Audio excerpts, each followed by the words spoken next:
বন্ধুরা, আজকে তোমাদের সঙ্গে গরমের উপযুক্ত বিন্দুমাত্র তেলের ব্যবহার ছাড়া ভীষণই স্বাস্থ্যসম্মত রেসিপি শেয়ার করছি। আর একবার বানিয়ে নিলে 2 থেকে আড়াই মাসের মতো স্টোর করে খাওয়া যাবে এমনই রেসিপি। তো এর জন্য আমাদের লাগছে কাঁচা আম। আমি এখানে মাঝারি মাপের যে কাঁচা আম, যেগুলোর আঁটি এখনও তৈরি হয়নি, সেই ধরনের আম নিয়েছি। আর আমগুলোকে প্রথমে ভালোভাবে জল দিয়ে ধুয়ে নিতে হবে। এরপরে খোসা ছাড়িয়ে নিচ্ছি। আমের গায়ে যে সবুজ মতো প্রলেপ রয়েছে খোসার পরেও, সেটাকেও কিন্তু ভালোভাবে ছাড়িয়ে নিতে হবে। আর তারপরে এগুলোকে টুকরো করে কেটে নিচ্ছি। এবারে ভিতরে যে নরম আঁটি রয়েছে সেইটাকে বাদ দিয়ে দিতে হবে, না হলে এটা কিন্তু তিতা স্বাদের হয়। এইবারে প্রত্যেকটা আমকে আমি দুই তিন পিস করে কেটে নিয়েছি। সরাসরি প্রেসার কুকারের মধ্যে নিয়ে নিচ্ছি। রান্নাটা করার জন্য খুবই কম সময় লাগবে। তো এর মধ্যে দিয়ে দিলাম 1 চিমটের মতো লবণ, আর তার সাথে একটা তেজপাতাটা অ্যাড করলে এর লংজিভিটি বেশি হয় এবং গন্ধটাও ভালো লাগবে।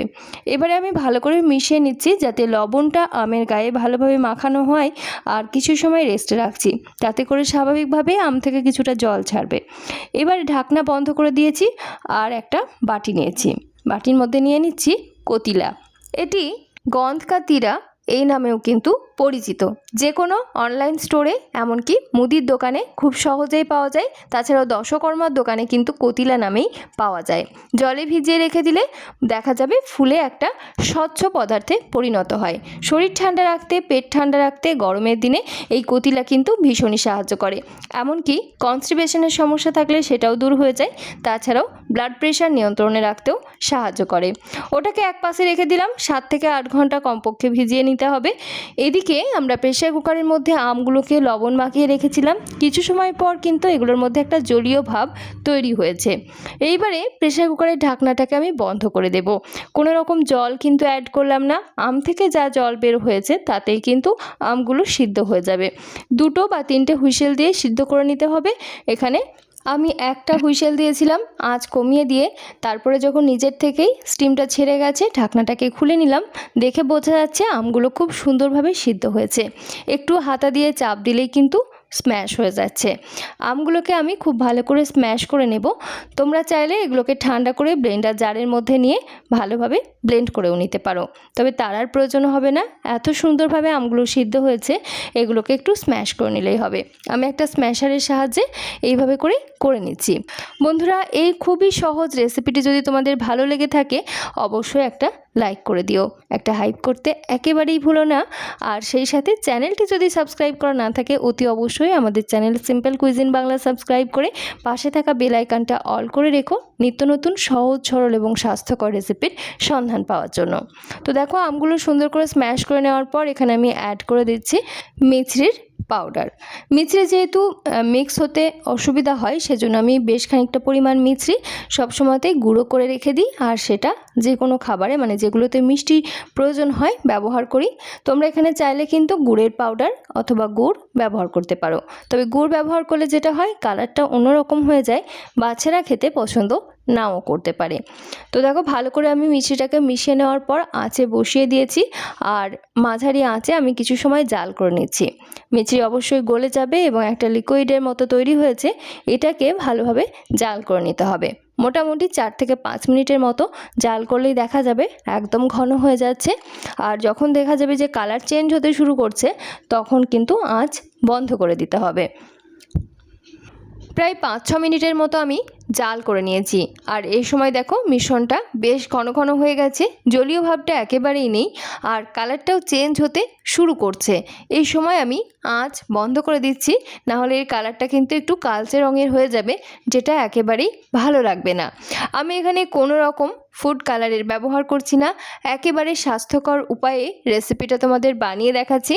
আর এই রেসিপি একবার বানিয়ে নিলে নর্মাল রুম টেম্পারেচারে 2 থেকে আড়াই মাসের মতো রেখে খাওয়া যায়। আর যদি মনে করো ফ্রিজে রাখবে, সেক্ষেত্রে কিন্তু 1 বছরের মতো রাখা যেতে পারে। আর এটা দিয়ে অনেক রকম কিছু বানানো যায়। কি বানানো যায় আমি তোমাদেরকে কিন্তু দেখিয়ে দেব। 4 রকম জিনিস তো সব সময় বানানো যাবে খুবই সহজে, অন্যরকম বাড়তি কোনো কিছু অ্যাড না করেই। তো মিশ্রণটা যখন ঠান্ডা হয়ে নর্মাল রুম টেম্পারেচারে চলে এসছে, তখন আমি একটা স্টেরিলাইজড কাঁচের বয়াম নিয়েছি আর এর মধ্যে ঢেলে নিচ্ছি। কাঁচের বয়ামটা অবশ্য করে গরম জলে ভালো করে ধুয়ে পরিষ্কার করে তারপরে শুকিয়ে নিতে হবে। শুকিয়ে নেওয়ার পর সেটাতে আমরা এই ম্যাঙ্গো যে জেলিটা তৈরি করলাম এই জেলিটাকে সংরক্ষণ করতে পারি। এটাকে আমরা কিন্তু ঢাকনা বন্ধ করে ঘরের স্বাভাবিক তাপমাত্রায় 2 থেকে আড়াই মাসের মতো স্টোর করতে পারি এবং যখন ইচ্ছে তখনই এটা দিয়ে খাবার বানিয়ে খাওয়া যেতে পারে। কী খাবার বানানো যেতে পারে অবশ্যই তোমাদের দেখিয়ে দেবো, তবে এর টেক্সচারটা তোমরা দেখে নাও, খুবই সুন্দর, একেবারে জেলির মতো। ম্যাঙ্গো জেলি কিন্তু খুব সহজে এভাবে করে ঘরে বানিয়ে নিতে পারো। এর সঙ্গে কোনো রকম আলাদা করে প্রিজারভেটিভ থাকছে না, কোনো রকম ফুড কালার থাকছে না বা অন্য কোনো ইমপিউরিটিস কিন্তু থাকছে না। নিজের হাতে এরকম ফ্রেশ ফুড বানিয়ে যদি রাখা যায় তাহলে বাচ্চাদেরকে কিন্তু যখন তখন খাবারের সঙ্গে দেওয়া যেতে পারে। এটা টেস্ট হচ্ছে অনেকটা টক মিষ্টি হবে। আমি যেহেতু এখানে অল্প পরিমাণ মিষ্টি ব্যবহার করেছিলাম তাই হালকা একটা ট্যাঙ্গি টেস্ট কিন্তু এর মধ্যে রয়েছে। যে কতিলা আমরা জলে ভিজিয়ে রেখেছিলাম সেটা কিন্তু আমি 6-7 ঘন্টা পর তোমাদেরকে দেখাচ্ছি। খুব সুন্দরভাবে একটা ট্রান্সপারেন্ট জেলির মতো তৈরি হয়ে গেছে। এটাই হচ্ছে এর আসল টেক্সচার। একজন প্রাপ্তবয়স্ক মানুষের জন্য 1 চামচ এরকম ভেজানো কতিলা সারাদিনে নেওয়া যেতে পারে। এবার আমি পুরো কতিলাটাকে নিয়ে নিলাম একটা বড় সাইজের মিক্সিং বোলের মধ্যে, আর তার মধ্যে নিয়ে নিচ্ছি আমাদের তৈরি করে রাখা এই ম্যাঙ্গো জেলি। এটা পরিমাণটা তোমরা নিজেদের স্বাদ অনুযায়ী কম বেশি করবে। আমি এখানে 2 চা চামচ ব্যবহার করছি। এবারে তৃতীয় যে উপকরণটা আমরা ব্যবহার করছি সেটা হচ্ছে ভেজানো চিয়া সিডস। 6 থেকে 7 ঘন্টার জন্য চিয়া সিডসও আমি ভিজিয়ে রেখেছিলাম, আর সেটা বেশ খানিকটা পরিমাণ নিয়ে নিলাম। এর পরিবর্তে তোমরা চাইলে বেসিল সিডস নিতে পারো, সেটাও কিন্তু 6-7 ঘন্টার মতো ভিজিয়ে রাখতে হবে। সাথে কিছুটা ভাজা জিরে ধনের গুঁড়ো অ্যাড করে দিলাম, দিয়ে সব কিছু একসাথে ভালোভাবে মিশিয়ে নিচ্ছি। এখানে আমরা যে সমস্ত ইনগ্রিডিয়েন্টসগুলো ব্যবহার করেছি প্রত্যেকটাই কিন্তু ওয়েট লসের ক্ষেত্রে ভীষণ হেল্প করে। অবশ্য করেই কিন্তু এখানে যে ক্যালোরি মানে মিষ্টি ব্যবহার করা হয়েছে সেটার পরিমাণ যদি কম দেওয়া হয় অথবা যদি সেটা ছাড়া তোমরা জেলিটাকে বানিয়ে নাও তাহলেও কিন্তু নিজেদের টেস্ট অনুযায়ী তৈরি করে নিতে পারলে খুবই ভালো হবে। এটা ওজন নিয়ন্ত্রণে রাখার জন্য ভীষণই উপকারী হবে। তো আমি খুব ভালো করে সমস্ত কিছু মিশিয়ে নেওয়ার পর সার্ভ করে নিচ্ছি। সার্ভিং গ্লাসে প্রথমে আমি কয়েকটা পুদিনা পাতা রেখেছি, চাইলে পুদিনা পাতার পেস্টও ব্যবহার করতে পারো। আর এদিকে মিশ্রণের সঙ্গে আমি কিছুটা জল অ্যাড করে ভালো করে মিশিয়ে নিলাম। ঘনত্বটা নিজেদের পছন্দ অনুযায়ী করে নেবে, ঠান্ডা জল অথবা আইস কিউব এসব ব্যবহার করা যেতে পারে। খুব ভালো করে মিশিয়ে নেওয়ার পর আমি সার্ভ করে নিচ্ছি।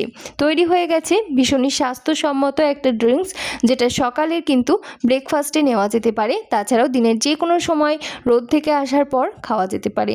গরমের দিনে শরীর ঠান্ডা রাখতে এরকম ড্রিঙ্কসের কিন্তু কোনো জুড়ি মেলে না। তাছাড়াও সানস্ট্রোক কিংবা হিট স্ট্রোকের হাত থেকেও রক্ষা করতে পারে নিয়মিত যদি খাওয়া যায়, কারণ এখানে যেসব ইনগ্রিডিয়েন্টস ব্যবহার করা হয়েছে প্রত্যেক কটাই কিন্তু শরীর ঠান্ডা রাখতে সাহায্য করে, প্রেশার নিয়ন্ত্রণে রাখতে সাহায্য করে, তাছাড়াও ওজন কমাতেও সাহায্য করে। শুধুমাত্র মিষ্টিটাকে অবশ্য করে অ্যাভয়েড করা যেতে পারে। তো এবারে চলো আমরা এটা দিয়ে দ্বিতীয় রেসিপি বানিয়ে দেখাই। তো প্রথমে একটা প্লেট নিয়েছি আর এর মধ্যে নিয়েছি হাতে গড়া রুটি। আমি এখানে গমের আটার রুটি নিয়েছি, তোমরা ওটসের রুটি অথবা নিজেদের পছন্দ অনুযায়ী যে রুটি খাও তোমরা সেটাই ব্যবহার করতে পারো, এমনকি পরোটাও নেওয়া যেতে পারে। তাছাড়াও যে হোয়াইট ব্রেড হয় মানে কেনা যে পাউরুটি সেটাও কিন্তু নেওয়া যেতে পারে। এর উপরে আমি আমাদের তৈরি করে রাখা ম্যাঙ্গো জেলি স্প্রেড করে নিচ্ছি। এই রুটির সঙ্গে তরকারি বা আলাদা করে যদি অন্য কোনো কিছু করতে ইচ্ছে না করে সেক্ষেত্রে কিন্তু এরকম জেলি স্প্রেড করে বাচ্চাদের স্কুলের টিফিনে তো দেওয়া যাবেই, তাছাড়াও নিজেরাও দিনের যে কোনো সময় খিদে পেলেই ঝটপট করে খেতে পারবে। এমনকি বাজার থেকে কেনা জ্যাম ব্যবহার করার কোনো প্রয়োজনই পড়বে না, আর খেতেও কিন্তু অনেক বেশি সুস্বাদু হয় বাজারের জ্যাম কিংবা জেলির তুলনায়। বাচ্চারা তো খেতে ভীষণ পছন্দ করবে, কারণ এর মধ্যে একটা আমের যে ফ্রেশ ফ্লেভার সেটা রয়েছে, আর এটা সম্পূর্ণটাই স্বাস্থ্যসম্মত উপায়ে তৈরি করা হয়েছে। বন্ধুরা, আজকের এই সহজ সরল এবং স্বাস্থ্যকর ম্যাঙ্গো জেলি তৈরির রেসিপিটা তোমাদের কেমন লাগলো সেটা জানিও। আর এরকম 4-in-1 জেলি যদি বানিয়ে নাও তাহলে শুধুমাত্র জেলি কেন, এটা দিয়ে কিন্তু শরবত বানানো যায়। তাছাড়াও ভাতের সঙ্গে মানে গরম ভাতের সঙ্গে আচারের মতো করেও এটা নেওয়া যেতে পারে, খেতে কিন্তু ভীষণ ভালো লাগে। আর এর মধ্যে যেহেতু কোনো রকম ছিবড়ি নেই, তেলের ব্যবহার নেই, কোনো মশলাপাতি নেই, বাচ্চারা খেতে ভীষণ পছন্দ করে, বড়দের তো ভালো লাগবেই। তৈরি হয়ে গেছে। আমি বিন্দুমাত্র তেলের ব্যবহার ছাড়া এই এই জেলি একবার বানিয়ে নিলে ভাত, রুটি, পরোটা, এমনকি ব্রেড অথবা শরবতের মতো করে বানিয়ে নেওয়া যেতে পারে, অথবা জুসের মতো করেও জল দিয়ে গুলিয়ে খাওয়া যেতে পারে। যে কোনো সময় ইনস্ট্যান্টলি বানিয়ে খাওয়া যায়। কেমন লাগলো এই রেসিপি অবশ্যই জানিও। ভালো লাগলে চ্যানেলটি সাবস্ক্রাইব করে নিও, আর একটা লাইক করতে ভুলো না, অবশ্য করে হাইপ করে দিও। তোমার আত্মীয় পরিজনদের সঙ্গে শেয়ার করতে অবশ্যই চেষ্টা করো। আজকের মতো এখানেই বিদায় নিচ্ছি। সকলে ভালো থেকো, সুস্থ থেকো এবং সাবধানে থেকো। ধন্যবাদ।